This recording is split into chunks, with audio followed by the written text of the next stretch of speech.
사랑셀 이나라입니다. 저는 3년 전 이사를 하게 되면서 남편의 소개로 우리 교회에 다니는 자매님을 만났고 자연스레 큰순말교생 교회로 인도되었습니다. 그리고 목사님과의 열린 모임을 통해 복음에 대해 교회에 대해 알게 되었고 늘 마음에 외로움과 공허함이 있던 저에게 교회라는 곳은 새롭고 매력적인 곳이었습니다.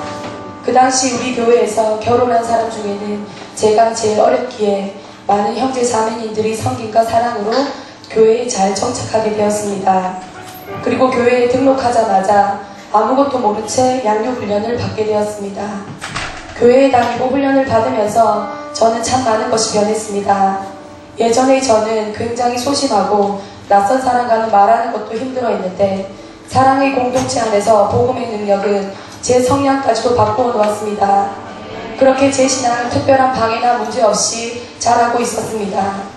하지만 2012년 뜻하지 않은 유산과 2013년 남편의 건강 문제로 저의 신앙은 바닥을 드러내고 말았습니다. 모든 것이 싫었고 현실의 문제 앞에서 저는 도망가고 싶었습니다. 누군가의 위로의 말조차 저에게는 위로가 되지 않았습니다. 힘들고 두렵고 하나님조차 기억나지 않을 만큼 깊은 수렁 속에 빠지게 되었습니다. 하지만 국장이라는 성김의 자리에 있었기에 저는 도망갈 수가 없었습니다. 은혜와 감사함이 아닌 그저 의무감과 책임감으로 예배의 자리에, 셀 모임의 자리에, 섬기는 자리에 있었습니다.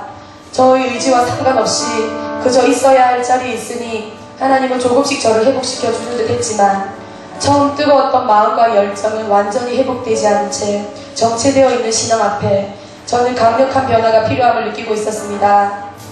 그 즈음에 2014년 두날개 프로세스가 새롭게 바뀐다는 소식이 들려왔습니다. 두날개 프로세스를 적용하는 우리 교회는 매년 부산 풍성한 교회에서 주최하는 컨퍼런스와 집중훈련에 많은 성도들이 참석했습니다.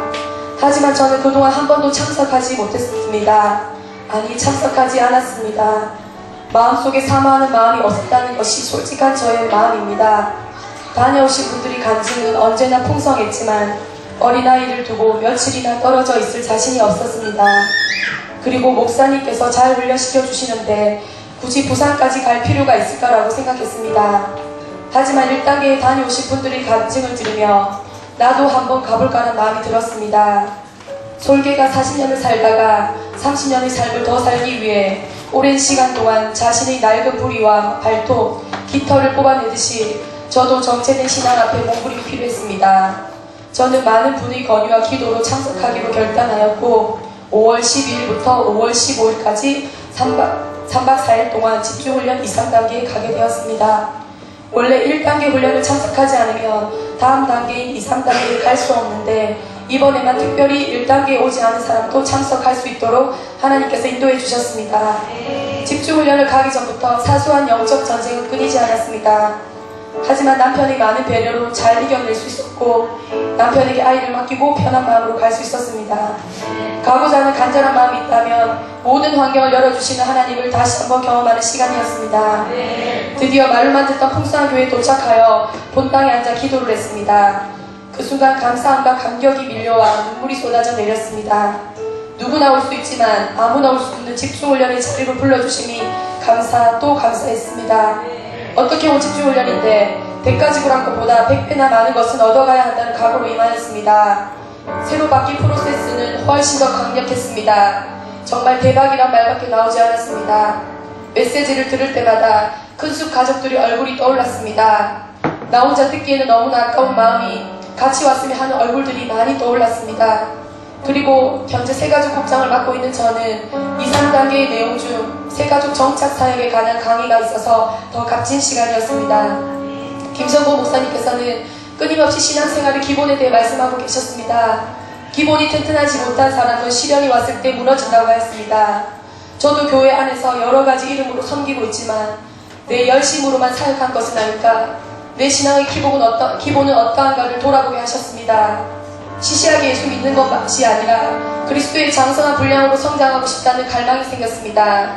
그리고 그 방법을 너무나 명확하게 제시해주는 훈련의 모든 것들이 저에게는 큰 충격이고 감격이었습니다. 특히 집중훈련 3일째 회복 캠프에서는 놀라운 은혜가 있었습니다. 나의 신앙의 걸림돌들, 아직도 회복하지 못하고 있는 마음의 상처들을 보게 하셨습니다.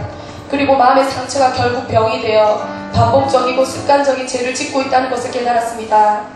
그리고 기도의 시간에는 성령 충만을 간절히 사모하며 기도하였습니다. 처음 하나님을 영접했을 때 내 의지와 전혀 상관없이 눈물이 터져 나왔던 그때처럼 폭포수 같은 눈물이 터져 나왔고 그 어느 때보다 열정적으로 기도했습니다. 전하보다 귀한 것이 바로 한 영혼입니다. 하나님께서 이토록 나를 사랑하셔서 집중훈련의 자리로 불러주신 것을 확신하였습니다. 사실 처음 집중훈련 왔을 때 2, 3단계 한 번만 참석할 생각이었습니다. 하지만 훈련의 맛을 본 이상 남은 모든 훈련을 결단하였습니다. 머리로 알고 입으로만 아멘하는 것이 아니라 아는 것과 행하는 것이 일치하는 삶을 살기 위해 매일 몸부림치며 싸우겠습니다. 주님께서 저를 지명하여 이곳까지 인도하신 것처럼 이제 그 사랑의 빛, 은혜의 빛, 복음의 빛 갚으며 살겠습니다. 3박 4일 동안 하루에 12시간 이상 강의를 들으며 3, 4시간밖에 자지 못했지만 전혀 피곤하지 않았습니다. 이제 제가 느낀 이 감격을 바뀐 프로세스를 통해 우리 교회에 적용하며 모두가 함께 누릴 것을 생각하니 너무 기대가 됩니다. 우리는 정말 수지맞은 인생입니다. 예수 믿어서 수지맞았고 훈련이 있어서 수지맞았습니다. 우리가 가는 길이 좁은 문 좁은 길이지만 함께하는 동력자들이 있어 너무 감사합니다. 형제들아, 내가 우리 주 예수 그리스도 이름으로 너희를 권하노니 모두가 같은 말을 하고 너희 가운데 분쟁이 없이 같은 마음과 같은 뜻으로 온전히 합하라. 고린도전서 1장 10절 말씀. 아멘. 목사님과 같은 말, 같은 마음, 같은 뜻, 같은 비전, 같은 열매를 기대하며 달려가겠습니다. 3박 4일 동안 목이 다시고 훈련시켜주신 김성곤 목사님, 새벽부터 늦은 밤까지 한결까지 섬겨주신 풍성교회 성도님들 깊은 감사드립니다. 그리고 집중훈련을 통해 우리 목사님과 사모님에 대한 존경과 사랑 또한 더욱 깊어졌습니다. 훈련에서 중요한 것은 교제가 아니라 메신저라고 말씀하셨는데 우리를 그리스도의 장성한 분량에 이르기까지 모든 것 희생하시며 달려가신 목사님 사모님 진심으로 감사합니다. 같은 공감대 안에서 울고 웃으며 함께 집중훈련한 동기생 여러분 감사합니다. 기도로 응원해주시고 기도해주신 응원해주신 셀리더님과 그 가족 여러분 감사합니다. 무엇보다 이 모든 것 가능하게 하신 하나님께 모든 감사와 영광을 올립니다. 감사합니다.